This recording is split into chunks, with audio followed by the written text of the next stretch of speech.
Boker Tov, Shem Hashem Naaseh, Venatzliach. Nous sommes ce matin le mercredi 11 du mois de janvier et le 18 du mois de Tevet. Merci pour votre aide, toujours agréable. Baruch Hashem.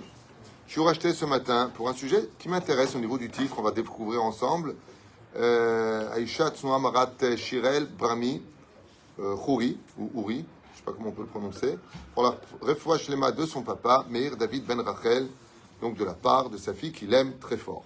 Le fait me redit que le mérite de cette étude du Baal Shem Tov et de ses élèves, Be'ezrat Hashem Yitbarach, Iten et Refoua Shlema Achlama Meira, Briut et Anarichut Yamim Balakol Irat Shamayim, Be'ezrat Hashem Yitbarach, pour le papa pour qui le shiur a été acheté, Be'ezrat Hashem. Aujourd'hui, c'est aussi, avec la permission, une askara de Yohan Cohen, qui est décédé au Hyper Kacher, Be'ezrat Hashem, Yohan Paul Baruch Ben Yael Messaoud, Roh Hashem Tenachenu Began Eden, qui est parti si jeune. C'est le fils du rabbin de Tunisie. Oui. Alava Shalom, Roh Hashem Tenachenu Began Eden, Elion Vechloshorvim Imam. On n'est que de bonnes nouvelles, Be'ezrat Hashem Yitbarach.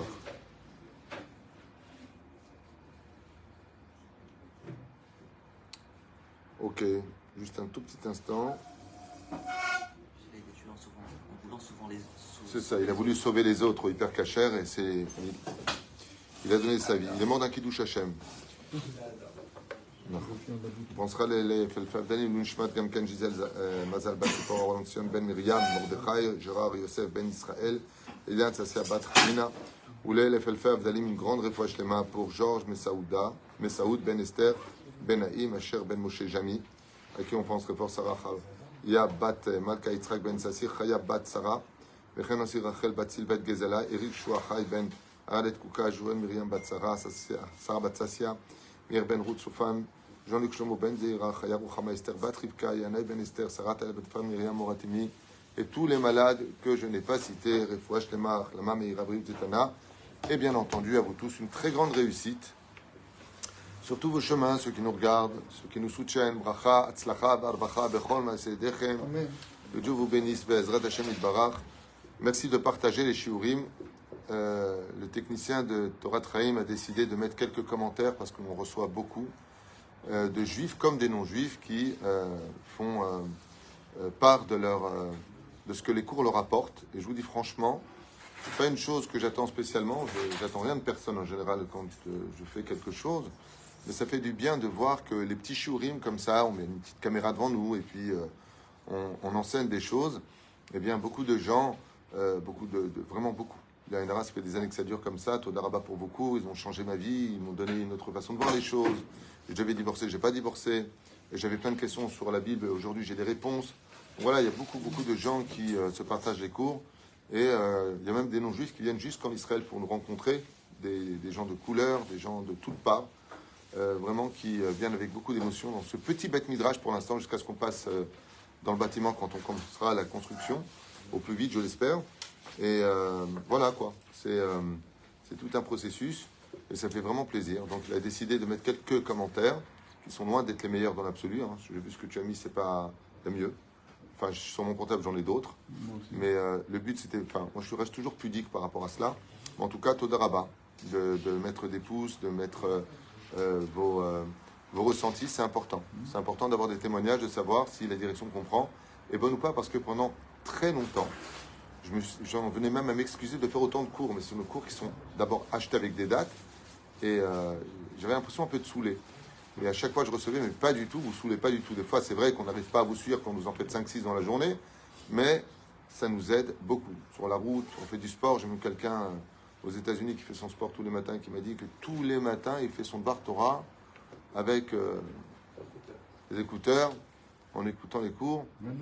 Et beaucoup aussi, ça leur sert pour les fêtes, pour le Shabbat, à table. Ils reprennent des Dvar Torah qui ont été dits. Et il y en a même d'autres qui m'ont donné de meilleures nouvelles et qui m'ont dit vous m'avez donné envie d'aller étudier la Torah. Et ça, par contre, yesh. Ça, c'est exactement le but que je veux. Mon but premier, c'est pas d'être tu sais, comme marqué information. Mon but, c'est d'être un petit moteur qui va faire démarrer une Ferrari. Ça veut dire vraiment quelque chose qui va prendre. Alors, l'étude d'aujourd'hui, pour la Refoua Shlema, Bezrat Hashem et Todaraba, d'avoir acheté ce shiur va parler d'un sujet tellement d'actualité et tellement prenant. Vayan Moshe, Vayomer, Vehem lo ya'aminu li. Moshe, je récapitule, est en Égypte, prince d'Égypte. Il connaît son identité depuis qu'il est né. Il n'a jamais mangé non cachère, jamais fait d'idolâtrie. Il ne va pas découvrir, comme dans tous les films qu'on a fait, « Oh mince, je suis juif. Oh ben mince. » Mamash, pas du tout. Moshe connaîtra toutes les halachot depuis petit, enseignées par Amram, son père, Yocheved, sa mère qui va d'ailleurs l'allaiter, et Myriam qui va lui enseigner toute la Torah. Myriam était prophétesse. Moshe est né Kadosh. C'est-à-dire que les choses soient claires. Il n'a pas grandi en découvrant que c'était son peuple. Il a toujours su qui il était depuis sa naissance dans la Torah. Tous les films hollywoodiens que vous voyez sont hollywoodiens, ne sont pas bibliques. Ils viennent du pshat, ils prennent le premier niveau de compréhension, c'est tout. Et c'est vrai que là-bas, il n'y a pas marqué qu'il a grandi dans la Torah. C'est-à-dire, mais c'est pas non plus marqué comme eux ils le disent. Même Net, elle a pris le tissu, elle a caché, c'est de la romance, tout ça. Ken Ken Moshe ben Miriam, Baruch Hashem Tanachenu Began Eden. On fait un beau cours pour lui hier. Il y a beaucoup d'atouts. Et donc Moshe Rabbeinu voit l'histoire donc de l'Égyptien qui frappe l'Hébreu pour sa femme, encore une embrouille, et il tue l'Égyptien de 3 façons. Il prononce le nom de Dieu, lui donne un coup de poing et un coup de râteau, comme ça dit Rachid. Donc il y a 3 façons dont la mort a été définie. Mideoraita, dans la Torah c'est marqué Ka'asher Dibarta. C'est-à-dire la Torah nous dit que Moshe l'a tué par le nom divin. C'est-à-dire qu'il est en Égypte, il est encore jeune, il voit l'Égyptien, et Moshe Rabbeinu, il a le niveau du Kohen Gadol. Il prononce le nom de Dieu avec l'intention de. Donc pour vous dire à quel point il était élevé au niveau Torah. C'est pas, il découvre. Et voilà qu'il se sauve, une fois qu'il a été attrapé par Pharaon, il a été torturé par Pharaon, mais rien n'y fait. Le bourreau vient lui couper la tête, son cou se transforme en marbre, l'épée se casse. Il demande à un autre bourreau de faire souffrir Moshe Rabbeinu qui devient aveugle, il ne trouve pas Moshe. Il se passe plein de miracles cachés dans les Midrashim. C'est pour ça qu'on a le Midrash qui va nous enseigner que s'il y avait une caméra sur place, voilà ce qui se serait passé sur le domaine historique. Et si la Torah elle-même n'en parle pas, c'est parce que ce n'est pas un message pour l'éternité. La Torah est éternelle. Donc il y a le côté épisodique et il y a le côté éternel de la Torah, le message éternel. Et la Torah ne s'adresse qu'à un message éternel, non pas ce qui se cache derrière les lettres ou le blanc qui sépare chaque lettre du Sefer Torah, qui est lui-même un message. Et c'est pour cela que Moshe Rabbeinu donc part. Il ne part pas directement à Midian, il part à Couche. Couche, c'est l'Éthiopie, pays numéro 1, ennemi de l'Égypte. Très très grande métropole, puissante au niveau armement. Un pays qui a été toute sa vie pratiquement ennemi de l'Égypte, jusqu'au jour où il y aura eu un traité de paix.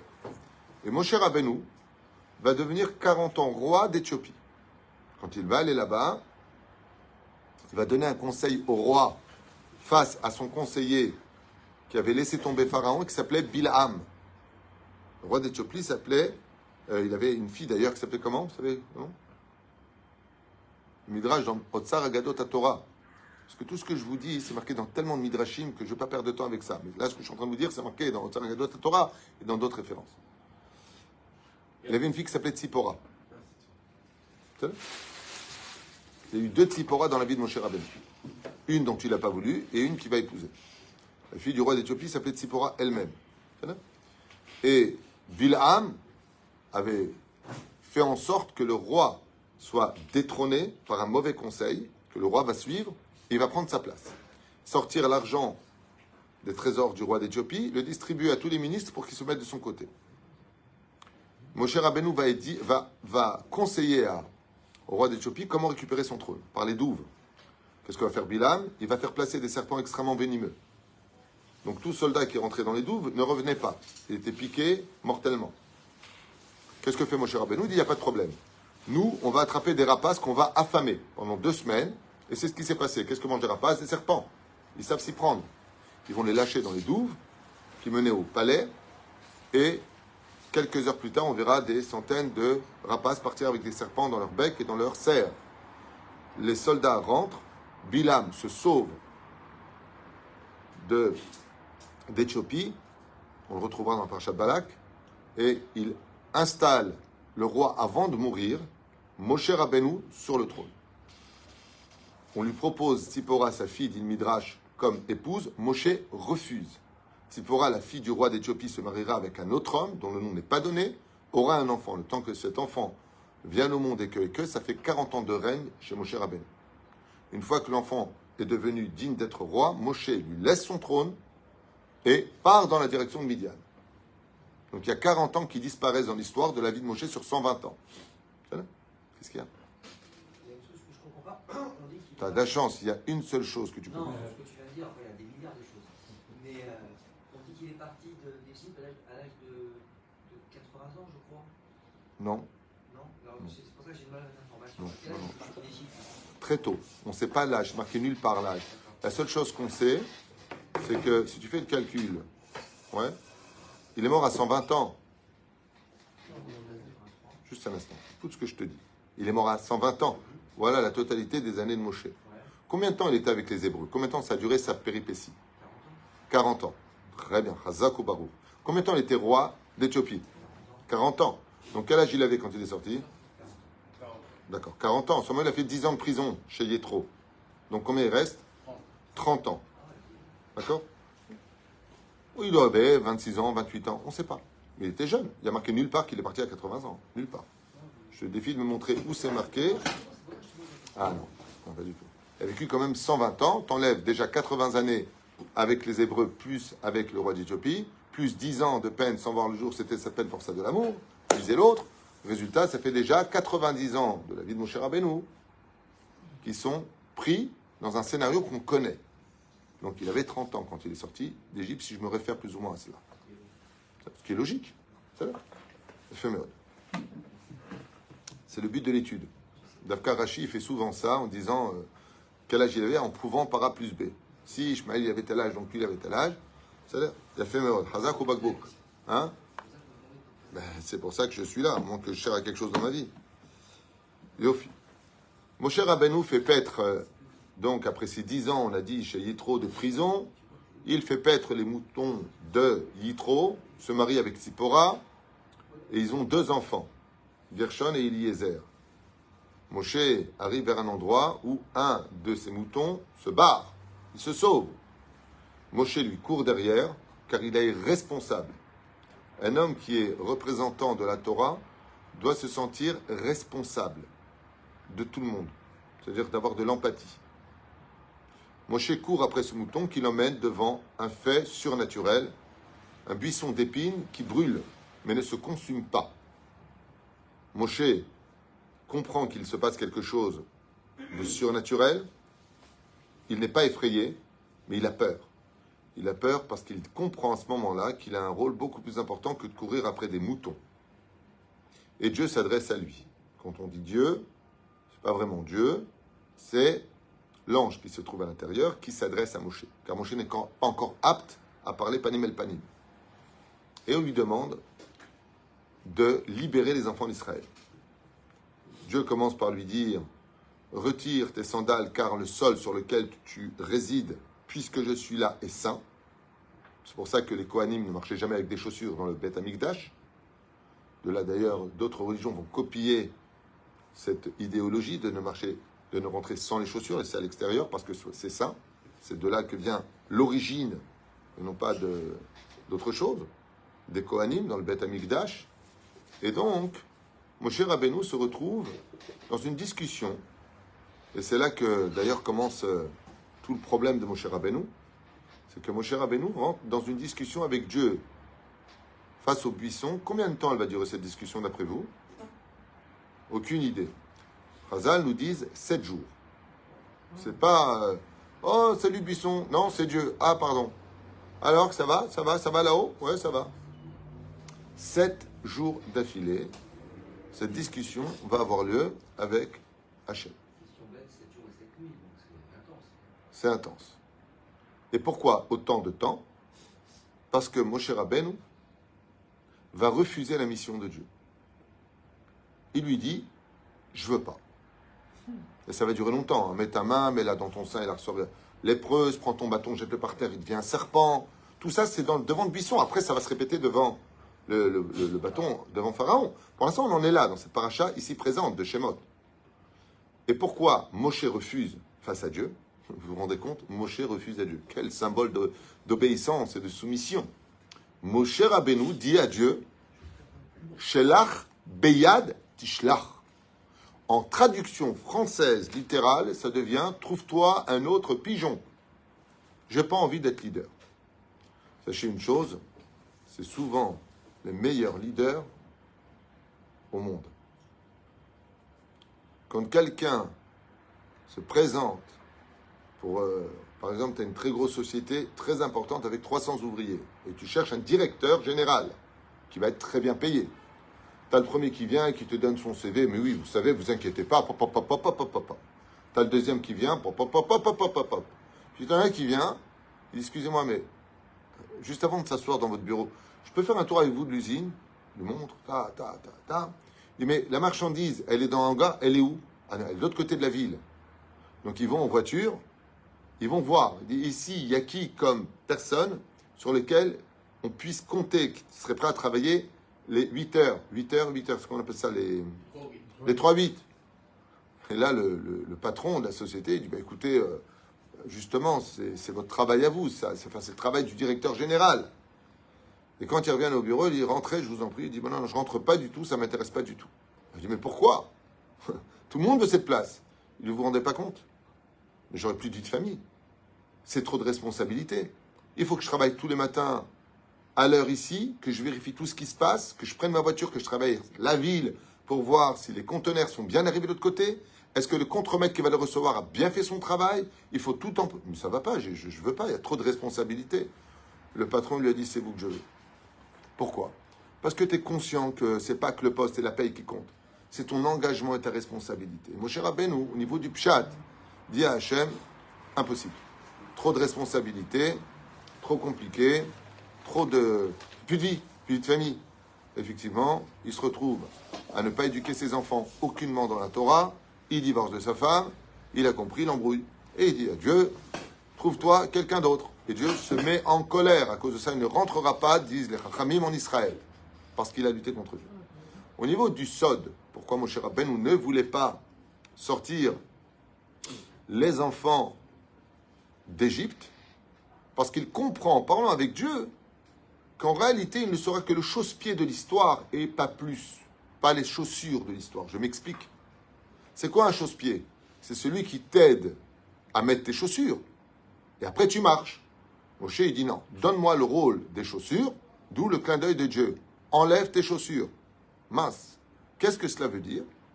Chazal nous explique que Moshe Rabbeinu dit à Dieu, écoute Hachem, si c'est pour faire sortir les enfants du pays d'Égypte, pour les faire galérer après en Babylonie, en Perse, avec la Grèce et Édom qui ne va pas en finir jusqu'à aujourd'hui, trouve-toi quelqu'un d'autre. Je n'ai pas envie d'être un chausse-pied qui fait sortir seulement les enfants du pays d'Israël et qui va continuer à marcher avec Yoshua Benoun, le roi David, et on avance ainsi de suite jusqu'à l'État d'Israël, jusqu'à ce qu'on vit aujourd'hui. J'ai pas envie de ça. Ou tu fais de moi le libérateur réel, ou pas. Je trouve que l'argument de Moshe Rabbeinu, en réalité, il est valable. Il est vachement valable. Et Dieu va faire un compromis avec lui. Qu'est-ce qu'il va lui faire comme compromis? Est-ce qu'elle est belle, notre Torah? Je suis en train de vous parler, ça monte dans ma tête à chaque fois. Tout le Midrashim se bouscule comme ça pendant que je vous parle, comme un film. Ce qu'il y a de très beau, c'est que Akadosh Baruch Hu dit Chazal, il va se mettre en colère contre Moshe lui. Ça suffit maintenant, Moshe Rabbeinu. Va et libère-les. Le Harizal nous dit que personne au monde n'est indispensable. Et les cimetières sont bien là pour le prouver. Sauf Moshe. Loulé Moshe Rabbeinu lo'inu yotzim mitzrayim. Seulement Moshe était irremplaçable. Moshe, il n'a pas de remplacement. C'était ou lui ou impossible. C'est-à-dire sans Moshe, il n'y a pas d'histoire. Qu'est-ce que fait Hachem? Moshe reste sur ses positions, hein. Marocain dans l'âme, le mec. Têtu. Hein? Enfin, marocain, tunisien, algérien, c'est pas important, c'est une blague. Il n'y a pas de havak la shonara quand même. Résultat, Moshe Rabbeinu, il dit, bon, j'y vais. Mais je suis pas content. Qu'est-ce qu'il lui dit Hachem? Hagoel Arishon, et Hagoel Acharon. Moshe dit, ah, maintenant j'y vais de bon cœur. Qu'est-ce qu'il voulait Moshe Rabbeinu? Être le libérateur définitif du peuple d'Israël. Et Dieu lui dit, je peux pas. Il y a des choses à récupérer aussi en Babylonie, en Perse. Lotov. À moins que les enfants d'Israël ne fassent pas de bêtises. Ils vont faire des bêtises. Et Moshe, à ce moment-là, il voit la faute du veau d'or. Il est au courant de la faute du veau d'or. C'est pour ça qu'il va d'ailleurs dire, le Harlap Akadosh, dans son livre Mémarom, disqualifier ses propres enfants, Narshon et Eliezer. Il va les disqualifier, il ne va même pas les circoncire. Il va essayer de tout faire pour qu'ils ne soient pas dans la Torah. Pourquoi? Parce qu'à la faute du veau d'or, qu'est-ce que Dieu lui dit à Moshe Rabbeinu? Mets-toi de côté que j'extermine ce peuple qui a fauté devant moi. Et comme j'ai promis que le peuple d'Israël sera éternel, de toi descendra, Moshe Rabbeinu, le nouveau peuple d'Israël. Moshe, il entend ça, il dit, ok, je vais disqualifier mes propres enfants, dit le Harlap Akadosh, Rabbi Moshe Yaakov Harlap. C'est pour ça qu'on n'entend pas parler de Gershon et Eliezer. Il les disqualifie. Pourquoi? Il les disqualifie parce que si Dieu lui dit, de toi, je vais faire descendre, et de moi, mais mes enfants ne sont même pas circoncis, je ne les ai pas emmenés au Talmud Torah, que tu peux faire descendre. Il n'y a pas de quoi prendre, il n'y a pas de matière à prendre. La reine, il va lui dire, à Goël Arishon, il est à Goël à Acharon. Je te promets une chose, Moshe. Tu seras le premier libérateur et tu reviendras en tant que Mashiach libérer le peuple d'Israël. Mais la reine Moshe Rabbeinu, quand il entend qu'en fin de compte, il n'est pas que le chausse-pied de l'histoire, mais qu'il sera celui qui sera la plus grosse chaussure de l'histoire, dans le sens où c'est lui qui va faire marcher le peuple d'Israël vers la rédemption finale, alors il accepte son rôle à jouer et il part. Seulement, il y a un dialogue qui a lieu et qui est marqué ici. Vayan Moshe, donc un des versets qui est dit dans la Torah, mais tu me demandes d'aller libérer un peuple, mais ils ne vont pas me croire. Moshe Rabbeinu fait du Lachon Hara sur le peuple d'Israël. D'où le fait qu'il lui dit, mets ta main en ton sein et ressors là. Et sa main devient lépreuse. Pour faire comprendre à Moshe Rabbeinu, fais attention de ne jamais dire de mal de mon peuple. Jamais. Jamais dire du mal du peuple d'Israël. En réalité, même d'aucun juif dans l'absolu. Sauf le Messite, encore une fois. C'est pour ça qu'il faut un Beddin. Le Messie. Messite, c'est celui qui incite les autres à tomber et s'éloigner de la Torah. Que lui ne fasse pas son problème, il influence les autres. Zoa parashat ha-shavua, שהקדוש הוא ביקש משה רבנו עליו השלום, לשוב למצרים ולבשר שם את בשורת הגאולה לעם ישראל. Donc ce que je viens de vous dire marqué ici, je le découvre avec vous, c'est pas grave. Moshe Rabbeinu ניסה להתחמק משליחות. Moshe Rabbeinu a tout fait pour ne pas prendre cette mission en main. זו וטען וטען והיגיון בדבר הזה. Et il a argumenté avec beaucoup de logique face à Dieu. מכיוון שבני ישראל לא יאמינו לו דבריו. Surtout que on sait que Moshe Rabbeinu a fait du Lachon Hara. Lachon Hara, c'est dire des quoi? Des vérités avec un esprit péjoratif. Et qu'est-ce qu'il a dit? Ils ne me croiront pas. Est-ce qu'il a eu tort ou raison? Il a eu raison. Pourquoi? Parce que 80% ne l'a pas suivi. Donc, amplement majoritaire. Be'ota sha'a ka'as Hashem. Dieu s'est mis en colère contre Moshe Rabbeinu où il lui a dit, Va'av ga'ar bo ve'amar. Dieu non seulement s'est mis en colère, mais il l'a mis en garde Moshe Rabbeinu. Amarta Israël, Banaï, de quel droit tu te permets de parler de mes enfants? Chez En Ba'em Emouna, tu dis qu'ils n'ont pas de foi, tu dis qu'ils n'attendent pas encore la Géoula, même s'ils se sont complètement assimilés. Il lui dit, prends ton bâton et jette-le par terre. Et le bâton est devenu un serpent. Pour comparer Moshe Rabbeinu dans ce moment précis du Lachon Hara, pour dire à quel point Dieu déteste qu'on parle du mal d'un autre juif, pour montrer à Moshe Rabbeinu, fais attention, ta langue, elle ressemble à celle du serpent, pour qu'il le voie. Il va loin. Je dis Ber Lachon Hara à Mo Israël, car il avait fait du Lachon Hara sur le peuple aimé de Dieu. Vayomer Elav Hashem, Maze beyadecha, Vayomer Mate, qu'est-ce que tu as dans ta main? Un bâton. Vayomer Eshlichu ba'arza, jette-le à même le sol. Eshlichu arza, Vayil Nachash Vayanos, Moshe Mipanav. Et Moshe, dès qu'il a vu le serpent devenir serpent, il s'est sauvé de lui. L'Amdecha, comme explique le Baal Shem Tov, car s'il y a une chose au monde que Dieu déteste le plus, c'est tout celui qui dit du mal d'un autre juif. Pourquoi il a posé la question qu'est-ce que tu as dans la main? S'il sait très bien ce qu'il a dans la main, lui qui lui a dit de ses chaussures. Il pose une question pertinente. Qu'est-ce que pour répondre à ça? Pourquoi il lui dit Dieu, qu'est-ce que tu as dans la main? Il le voit bien ce qu'il a dans la main. Il aurait dû lui dire directement jette ton bâton. Non, pour lui dire regarde que ce qui est dans ta main ne sera plus ce qui est dans ta main. Donc, mon cher, qu'est-ce que tu as dans un bâton? Et qu'est-ce que tu vois maintenant? Ah, un Nachash. Pour faire comprendre que, tout comme quelqu'un qui est méritant, il a des miracles qui sont faits pour lui, surnaturels. Pour du Lashon Hara, il peut y avoir des miracles qui sont incompréhensibles pour toi, dans lesquels tu vas subir une punition, comme un bâton qui devient un serpent. Pour t'apprendre que les miracles ne vont pas que dans le sens positif, mais dans le sens aussi négatif. C'est-à-dire, il peut arriver quelque chose à laquelle tu t'es pas attendu. Et quelle est la chose qui peut provoquer un miracle anti-nature négatif pour toi? Le Halénou, c'est le Lashon Hara. Donc ça commence déjà mal, la discussion entre Moshe et Hachem, alors que Moshe est en train de dire, mais ils m'ont vendu. Pourquoi je me suis sauvé l'Égypte? Celui que j'ai sauvé, le feuge que j'ai sauvé, c'est lui qui m'a vendu. Moshe, il ne parle pas de ce qu'il pense, il a dans la chair, il a dû s'enfuir d'Égypte parce que c'est un juif, deux juifs frères qui l'ont vendu à Pharaon pour de l'oseille. Oh, tu sais de quoi on parle là-bas? Et Akadosh Baruch Hu, il lui dit, je ne te permets pas de dire du mal de mon peuple. Ce que tu as vu, c'est de la boue. C'est de la boue. Mais viendra un moment où tout le peuple d'Israël, au nombre de 3 millions, au pied de la montagne du Sinaï, vont tous dire à Dieu, Naaseh v'nishma. Ne vois pas ce que tu vois maintenant. Tout peut arriver.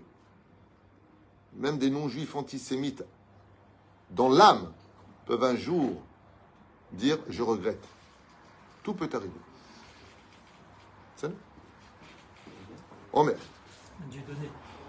ובעניין זה מספרים על דרשן אחד שהיה מסתובב בין עיירות ודורש לציבור, דורשת רעיונות של מוסר. Un jour, on raconte qu'un chassid rentrait dans une ville et qu'il faisait beaucoup de drashot et beaucoup de moralité. והנה, באחת מדרשותיו לציבור עמד אותו הדרשן ודיבר גנות רעה על ישראל. Et un jour, ce même darshan, en parlant à l'assemblée, il a dit du mal du peuple d'Israël. Ouais, vous êtes en train de vous assimiler, vous êtes des ceci, vous êtes des cela. Il les a accusés. Kamim Tamidé à Baal Shem Tov, et se trouvaient sur place des élèves du Baal Shem Tov, Shemu Chachim Sham, qui étaient présents. Qu'est-ce qu'ont fait les élèves du Baal Shem Tov? Ils ont commencé à chahuter pour l'empêcher de continuer son Dvar Torah. Ils ont mis le balagan. Alors lui, il dit, mais vous êtes fous, vous êtes des hommes de Torah, vous m'empêchez de parler. Il leur a dit, je veux savoir qui est votre maître que j'aille le voir. Ils l'ont crié, c'est le Baal Shem Tov. Il a dit, alors on part tout de suite là-bas, je vous fais un bédine devant lui. Qu'on aille voir votre rab, voir si ce que vous avez fait était bien. Le Baal Shem Tov, surtout avec Gan Israël, était présent chez lui. Donc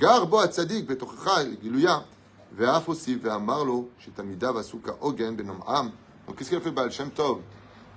Il a dit à ses élèves, comment est-ce que vous avez osé interrompre, alors qu'il avait le roi HaKodesh, il savait, comment est-ce que vous avez osé interrompre un homme qui faisait une dracha? Et les élèves du Baal Shem Tov ont dit, il disait du mal des enfants d'Israël. Le Baal Shem Tov s'est levé, a applaudi ses élèves et les a embrassés. Et il leur a dit, heureusement que vous avez agi de la sorte. Il leur a dit, le Baal Shem Tov, vous avez fait Nahat Ruach HaKadosh Baruch Hu. Sachez que dans le ciel, celui qui dérange un Dvar Torah, oilo beyom adin, oilo beyom atochachot. Celui qui, par exemple, le Rav est en train de faire la prière, t'as le gaba qui vient, allez, ça suffit, mincha, mincha. Le Rav Ben Sion Abba Shaul Avashalom, il disait, celui-là, je ne sais pas combien d'années au Gehinam, il va descendre pour faire une chose pareille. D'interrompre un Dvar Torah, c'est chamour meod. Il y a des gens qui disent Kaddish, Kaddish, comme si le Kaddish avait plus qu'un Dvar Torah. Un mot de Torah, ça vaut tous les Kaddish du monde. Il n'y a pas plus que la Torah. Et là, le Baal Shem Tov, il leur a dit, c'est vrai, mais quand tu entends une personne qui déblatère des shtouyot au nom du peuple d'Israël, qui dit du mal des rabbanim, qui dit du mal d'enfants d'Israël, je ne parle pas de ceux qui va dire du mal d'un rave qui se fait passer pour un rave et qui déblatère des shtouyot. Là, c'est une mitzvah de dénoncer. On ne parle pas de ça. Avec ça, il faut aussi l'avis d'un beddin. Il faut faire attention. Aval dans le tachles des choses, il leur a dit, le chafetzrem, eyot shakadosh baruch hu eno chafetz. Vous pouvez être certain que le premier qui est sorti de la synagogue, il lui a dit au rave, le premier qui est sorti de la synagogue, vous vomissant, c'est Akadosh Baruch Hu. Jamais ne dites du mal du peuple d'Israël. Il faut relever le bien du peuple d'Israël. Et s'il y a des choses à réparer, répare-les. Mais de les dénoncer sans les réparer, il n'y a pas d'avantage. Donc, tu ferais mieux de te taire. Et le Baal Shem Tov lui a rappelé l'histoire d'Eliyahu Hanavi, le prophète Eliyahu, qui a dit, c'est quoi ce peuple? Il ne respecte pas la Brit Mila. Il lui a dit, tu as oublié ça? Amar de vrai gnout. Même s'il disait des vérités pour cette époque-là, Dieu l'a fortement puni, et ce jusqu'à aujourd'hui. Et c'est pour cela que lui-même, sera témoin à toutes les brites milotes présents, puisqu'il a osé dire tes enfants ne gardent pas la brite. Dieu lui a dit tu viens de t'auto-punir partout où ils seront. Quelle est la punition d'Elu Hanavi Zachor Letov? C'est très simple, il a deux punitions qui sont terribles. Chaque fois qu'il vient pour entendre la Torah de Dieu dans la yeshiva du ciel, on lui dit tu descends, il y a une Brit Mila, il y en a toutes les minutes, donc il n'est jamais présent pour écouter la Torah de Dieu, c'est une punition terrible pour lui. Et la deuxième chose qui est encore plus terrible, c'est qu'on est obligé de déchirer l'âme d'Elu Hanavi. Pourquoi? Parce qu'il y a une Brit Mila en Israël, en Hollande, en Finlande, en Irlande, en France, en Allemagne, aux États-Unis, au même moment, ou plus ou moins au même moment. Ce qui fait que l'âme d'Elu Hanavi est constamment coupée en petites étincelles pour aller et être présent partout. Ça fait deux souffrances. Tout ça parce qu'il a dit une phrase. Ouais, tes enfants, ils ont laissé tomber la brite. Il a dit une vérité. Dieu lui dit, tu dis de mes enfants qu'ils ont laissé la brite, Chayecha, que tu verras que malgré tout cela, Am Israël, Shomer, Brit Mila, Kulam Osim Brit Mila. Et c'est vrai que quand on regarde notre peuple ou dans le monde entier, on est quand même en 2023 de l'ère vulgaire. On est dans une assimilation assez violente. Aujourd'hui, même les stars se présentent pour chanter devant des centaines de milliers de personnes intégralement nues, pratiquement. J'entends des choses terribles. Les gens n'ont plus peur de rien. Ouais. Et avec tout ça, en Israël, on parle de Shabbat. Il y a des gens qui vont à des livrets de Torah. On a encore Shomer Brit Mila. Alors que depuis 2000 ans, on passe de galoute en galoute. On aurait dû disparaître de façon tout à fait logique. Et en Israël, malgré tout, il reste traditionnaliste pour certains, un peu assimilé pour d'autres, ou complètement investi dans la Torah. Am Israël Chayav Kayam. Et c'est ce qu'il lui a dit. Le seul qui peut dire du mal d'Israël, il y en a un seul. C'est Dieu lui-même. C'est le seul. Comme on le verra dans une des parachutes où Dieu va dire, mais jusqu'à quand ce peuple-là se conduira mal? Là aussi, c'est Yashonara. Et Rashi, il dit, oui, mais Dieu, il peut. Baruch Adonai l'olam. Amen.